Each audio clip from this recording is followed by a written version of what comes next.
এটা ঐতিহাসিক জায়গা। ডক্টর শ্যামাপ্রসাদ মুখার্জির নেতৃত্বে 1946-এর 4 এপ্রিল থেকে 6 এপ্রিল 6 এপ্রিল এখানে পশ্চিমবঙ্গেও ভারত ভুক্তির রেজুলেশন পাস হয়েছিল, যার মূলে 1947-এর 20 জুন আমরা বাঙালি হিন্দুদের হোমল্যান্ড পেয়েছিলাম এবং আমাদের পূর্ব পাকিস্তান অর্থাৎ পাকিস্তানে তদানীন্তন আজকের বাংলাদেশে যেতে হয়নি।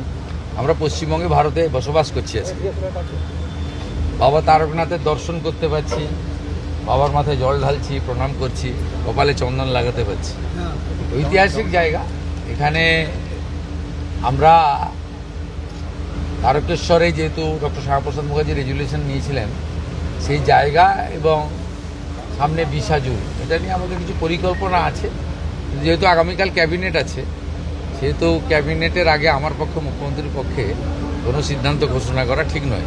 কালকে ক্যাবিনেট মিটিংয়ের পরে আমি নবান্নতে আপনাদের জানাবো। কিন্তু এরকম একটা পবিত্র জায়গা দীর্ঘদিন এমন একজনকে করেছিল যাতে এখানকার মানুষের ট্রাস্টি বোর্ডের মাথা। এখনও ট্রাস্টি বোর্ড ডিফাঙ্ক হয়ে আছে। আমি আজকেই মাননীয় মন্ত্রী অগ্নিমিত্রা পাল এবং প্রধান সচিবকে নির্দেশ দেব যে এখানে একজন এডিএম আছেন অনুজ প্রতাপ, তাকে আমরা প্রশাসক করছি। যেহেতু শ্রাবণীমালা সামনে, শ্রাবণীমালাকে কেন্দ্র করে এবারে সরকার এই বাবা তারকনাথের তারকেশ্বরের যে পবিত্র ভূমি, এর যে শ্রাবণীমালায় যে ভক্ত আসেন, তাদের জলযাত্রীরা আসেন, তাদের সুবিধার জন্য একটা বড় ব্যবস্থা নেওয়া হচ্ছে।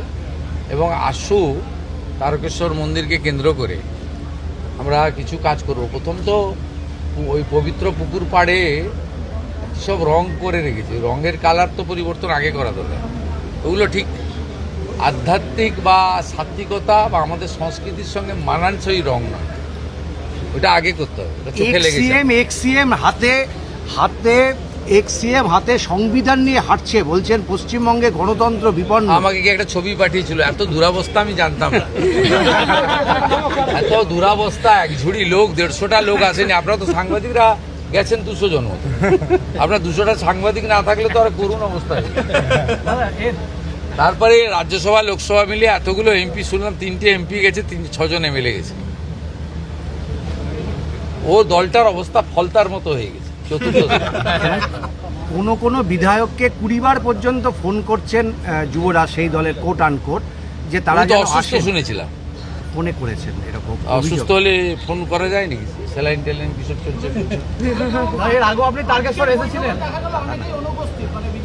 আরে আমি তারকেশ্বর ধামে একবার নয়, রাম মন্দির মাথায় নিয়ে খালি পায়ে হেঁটেছি গোটা তারকেশ্বর। এর আগে পাথর বৃষ্টি হয়েছিল বিজেপির র্যালিতে। আপনি জানেন না, এখানে যেদিন ওই যেটাকে লোক হারিয়ে দিয়েছে 31,000 ভোটে, ও রাম মন্দিরকে অপমান করেছিল, আমি খালি পায়ে গোটা তারকেশ্বর শহর আমার হাঁটা আছে 4 কিলোমিটার। ক্লিনিক বা নাইট অ্যাঞ্জেল নার্সিং হোম কেনাকাটার একমাত্র ঠিকানা আগমনী বাসন্তী।